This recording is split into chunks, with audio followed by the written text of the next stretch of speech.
La situation en cours résulte de la dérive autoritaire du président. L'hubris d'un pouvoir qui emprisonne ou exile ses opposants les plus menaçants, réprime les libertés et tire sur son propre peuple avec une révoltante impunité.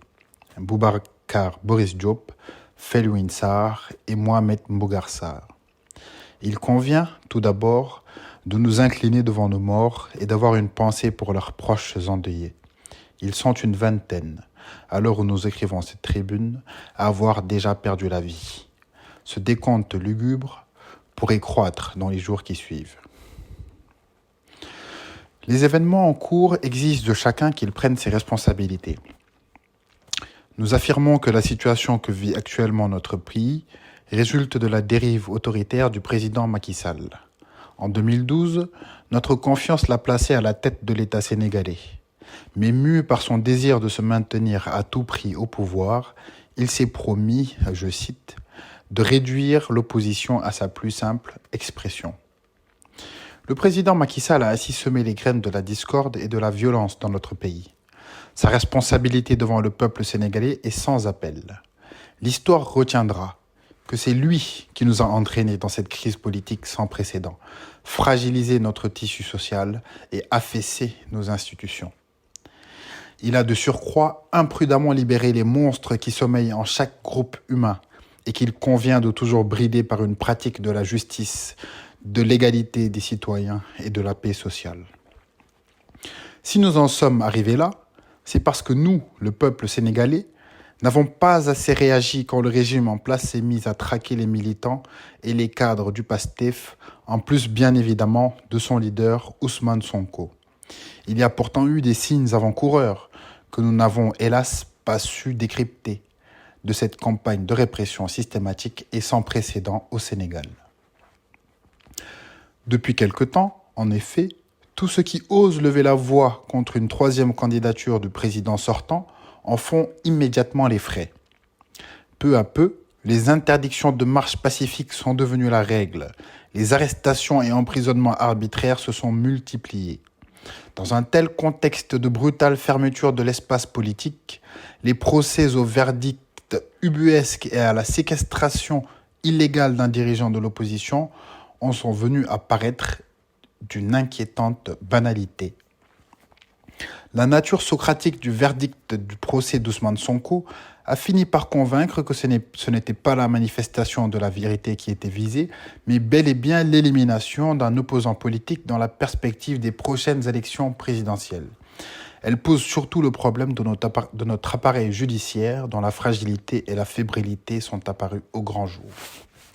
En vérité, nous sommes tous témoins, depuis quelques mois, de l'hubris d'un pouvoir qui emprisonne ou exile ses opposants les plus menaçants, réprime les libertés, notamment celles de la presse, et tire sur son propre peuple avec une révoltante impunité. Nous sommes aussi tous témoins des errements d'un État désireux de rester fort à tout prix, ce prix fut-il celui du sang, de la dissimulation, du mensonge, en oubliant qu'un État fort est un État juste et que l'ordre se maintient d'abord par l'équité. À cette réalité brute, l'appareil idéologique du régime en place a répondu que rien ne se passait et que ceux qui se trouvaient en prison étaient des individus qui avaient contrevenu aux règles, violé la loi, ou mieux, n'avaient pas respecté les règles de l'état de droit. Par un étrange renversement de perspective, ceux qui ont affaibli et décrédibilisé les institutions de la République, notamment la justice devenue partisane, les mêmes qui ont corrompu l'égalité des citoyens devant la loi sont ceux qui s'en proclament les gardiens. Aux citoyens dénonçant cet état de fait, on oppose une batterie de chefs d'inculpation allant de la diffusion de fausses nouvelles au discrédit jeté contre les institutions, en passant par l'appel à l'insurrection pour justifier l'appareil répressif mis en place contre eux. Par ces actes, c'est toute la conscience démocratique de la société civile sénégalaise qui est réprimée, sommée de rentrer chez elle et de baisser pavillon. Ce désir d'instiller la peur chez les citoyens et d'inhiber ainsi toute velléité de protestation par le langage et le discours a cependant quelque chose de profondément anachronique. Les Sénégalais sont attachés à leur liberté de parole et ils n'y renonceront pas. Un autre déni majeur est celui de la demande de justice sociale et de justice contentieuse de la part d'une jeunesse qui représente 75% de la population sénégalaise. Cette jeunesse, en plus de manquer de perspective, n'a pas d'espace d'expression politique et voit ses rêves d'une société plus équitable hypothéqués. Nous voyons enfin des populations déjà précaires et laissées à elles-mêmes, aux prises avec les problèmes élémentaires du quotidien les plus rudes. Elles observent avec tristesse et impuissance la frénésie accumulatrice d'une caste qui s'enrichit illégalement, cultive un entre-soi indécent et répond, quand on l'interpelle ou lui demande des comptes, par le mépris, la force ou pire, l'indifférence. Une caste que rien ne semble plus vouloir affecter, ni la misère sociale, ni sa propre misère morale. Voilà le drame. Aujourd'hui, comme hier, le langage, lieu primal de la lutte de la vérité contre le mensonge, demeure fondamental. La première des compromissions consiste à ne pas nommer ce qui est, à l'esquiver, à l'euphémiser, à le diluer par des tours de passe-passe sémantiques ou à tout bonnement traverser la réalité. La première des oppressions qui nous est faite est d'avoir tenté par moultes opérations de nous obliger à prendre le mensonge pour la vérité. Pour cela, l'appareil idéologique de l'État a tourné à plein régime en produisant des discours ayant pour objectif de voiler le réel. Nous tenons à alerter à travers cette tribune sur l'usage excessif de la force dans la répression du soulèvement populaire en cours. Symbole de la violence de l'État contre la société, cette répression prend aujourd'hui une forme nouvelle et particulièrement inquiétante. Il s'agit, ni plus ni moins, de la dérépublicanisation des forces de défense et de sécurité auxquelles ont été intégrées des milices armées opérant au vu et au su de tous. En agissant de la sorte, le régime actuel est en train de faillir à son devoir de protéger le peuple sénégalais.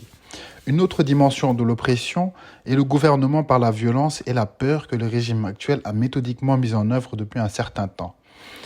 L'intimidation des voix dissidentes, la violence physique, la privation des libertés ont été une étape importante du saccage de nos acquis démocratiques. Nous n'ignorions pas, après 1963, 1968, 1988, 1993, 2011 et 2021, que l'histoire politique du Sénégal charriait sa part obscure de violence. Mais de toutes les convulsions qui ont agité l'histoire moderne de notre pays, celle qui se déroule sous nos yeux nous semble être la plus simple à résoudre et, par ce fait même, la plus tragique en ses conséquences actuelles. Il suffirait qu'un homme dise « Je renonce à briguer un troisième mandat qui déshonorerait ma parole d'homme, mon pays et sa constitution », pour que la colère qui s'exprime dans les rues sénégalaises en ce moment même, sans disparaître tout à fait, s'atténue.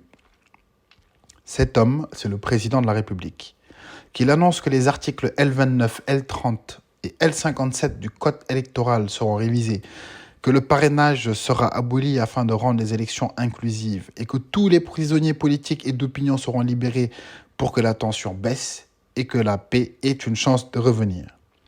La vague de violence qui secoue le Sénégal depuis plusieurs jours n'est pas seulement liée à une conjoncture politique passagère, elle est aussi structurelle, profonde, ancienne. Elle traverse tous les pans de la société sénégalaise et traduit une foi perdue dans l'état de droit, ainsi que le désir d'une plus grande justice sociale que garantirait un pacte démocratique renouvelé. Toute la question est de savoir si le pouvoir actuel a encore le temps, la latitude, la volonté de mettre un terme à une spirale de violence dont il nous semble qu'il est, tout compte fait, le principal responsable. La voie royale vers une paix durable est cependant dans la réhabilitation de la justice et dans l'édification, cette fois-ci, d'une société véritablement démocratique. Il s'agira, après la tempête, de refonder le pacte républicain, de construire d'authentiques contre-pouvoirs, de réformer en profondeur nos institutions, de partir de notre hyper-présidentialisme afin de ne plus conférer à un seul individu un pouvoir sans limite et sans contrôle.